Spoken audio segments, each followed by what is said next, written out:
Hi again, everyone. It's nice to see you. I've been really busy the last month or so, but I've been sitting on some footage and I'm just really happy that I finally get to upload it and chat with you. First things first, I went on a trip to Tokyo recently. An artist that I know, Erica Ward, was selling her art at a bookstore that I like, and I was able to pick up some of her prints and this really cool incense collaboration that she did. There are 4 different scents, one for each season. And even though it is very much summer now, I picked the spring incense to burn while I was filming. I really liked it and could actually smell it for a few days after. Maybe the smoke got into my desk mat or the carpet or my sofa, I'm not sure, but it was a nice surprise.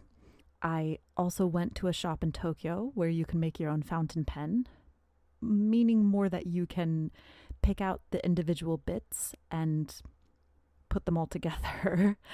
uh, I talked a little bit with the staff and I found out that the store itself is a daughter company of Sailor, which works out just fine for me because I already have a Sailor fountain pen that I really enjoy using. That's the Mizutama pen that I had mentioned in an earlier video. But I really like Sailor's inks, and the designs of their pens fit very comfortably in my hand, so I think that was why I was initially drawn to it. It might be a little difficult to see in the video, but I chose an inkwell that had tiny fireworks printed on it. When the ink is inside, it's even more difficult to see the designs, honestly, but it's a subtle touch that I've really enjoyed, and it's made me want to write in my books more, so honestly, a win-win either way. I also wanted to talk a little bit about how I've been using my books and just my brain space in general. In the last few months, I've had quite a few instances where I've made mistakes in relation to scheduling or organization or missing something or going to the wrong place. And this has mainly happened in work, like with my 9 to 5 job, or with deadlines that I've set for myself, which is not great.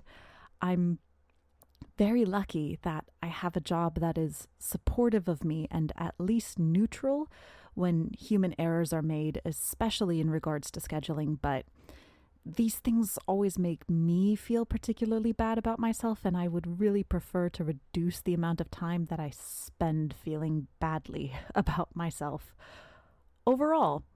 So I have implemented a few new systems. First of all, I've been very diligent about using my digital calendar as a catch-all system for social and work activities, since most of the time when I'm corresponding with either a colleague or my boss or friends, it's through email or instant message. I just have to make sure that I add that to my digital calendar the moment we decide it and set it into motion. If I can't at least do that, then the whole system falls apart. And because I always have my phone with me, I need it for my job, I have been pretty good about that. I've also printed out a wall calendar and I have it taped to my entryway. Every week, I go through at least once and make sure that the calendar in my entryway matches my digital calendar.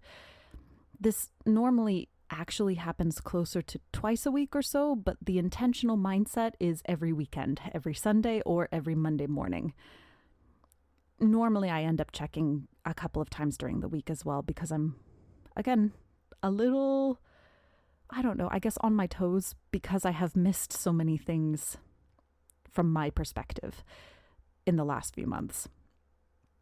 Once I have set up my wall calendar, I go through and I make sure that the monthly calendar in my traveler's book matches the digital calendar as well.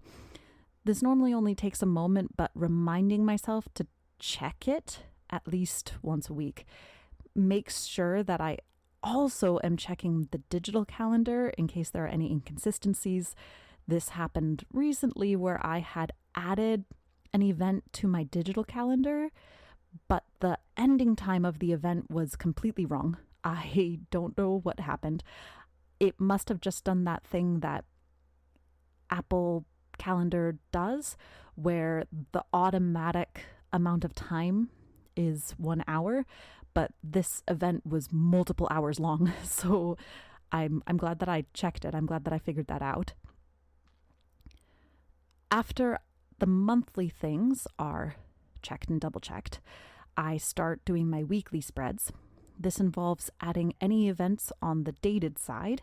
I normally like to put the morning or all day events near the top left of the space for each day. And then afternoon and evening events go in either the middle or the bottom right of the days. The next bit is something that I'm trying to get myself to do daily, but as someone with ADHD, doing something daily or consistently, or even just at the same time, is really difficult, so it's a bit touch and go still. But what I like to do is to set up a checklist of things that I want to get done for the whole week. These are normally things that don't have a specific deadline, but that I want to get done. So things like exercise. I leave enough space to put 7 days. Whether or not I actually exercise 7 days is a different story, but at least I know that there's a space for them. I'll also add any to-dos or specific shopping or any reports or things that I need to send in. I have also started trying to set up a daily checklist in any space that remains on the right. This doesn't happen every day, not by a long shot, but particularly on days where I am very busy or on days when I don't have anything to do, it helps me find some structure. It gives me a little bit of grounding. The in between days where I have some things to do but not a lot, I'm normally able to just follow my 9 to 5 schedule and figure it out. But when I'm feeling particularly harried or when I have nothing going on, being able to set up a framework for myself helps me feel less, out in the void and just terrified. But it's going well. I like it a lot. This might seem like a lot of steps, and it kind of is, but probably because each individual step only takes just a couple of minutes and I do it just when I remember, it's not quite so overwhelming to me for some reason.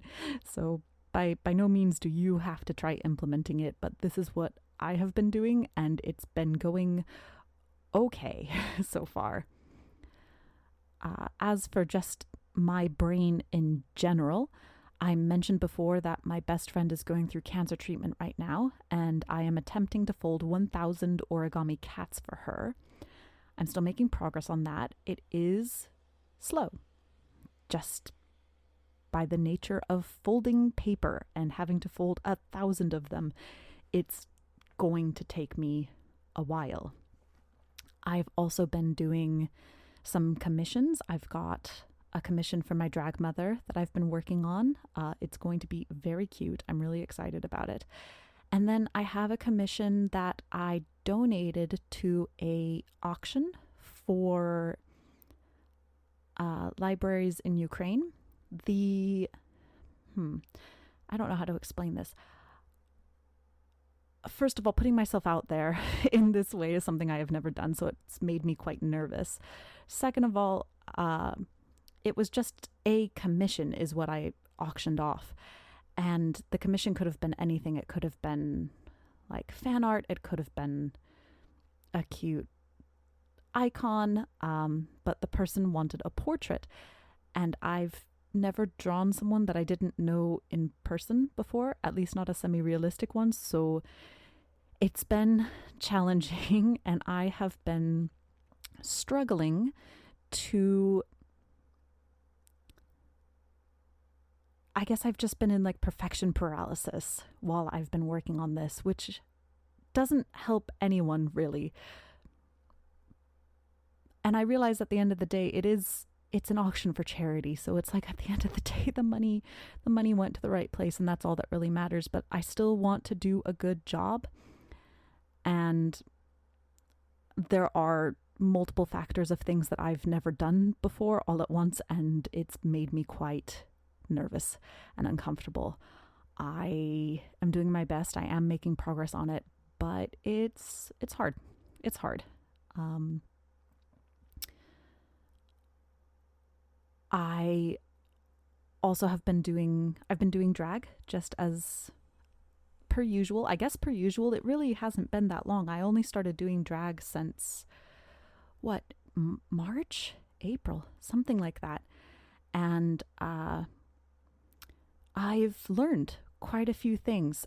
I wouldn't say that I like any of my performances yet, but I have learned multiple things that have definitely made a difference in how I feel about my performances. So, for example, last month, just by the way that the show was run, I ended up out in the audience quite a bit and chatting with everyone.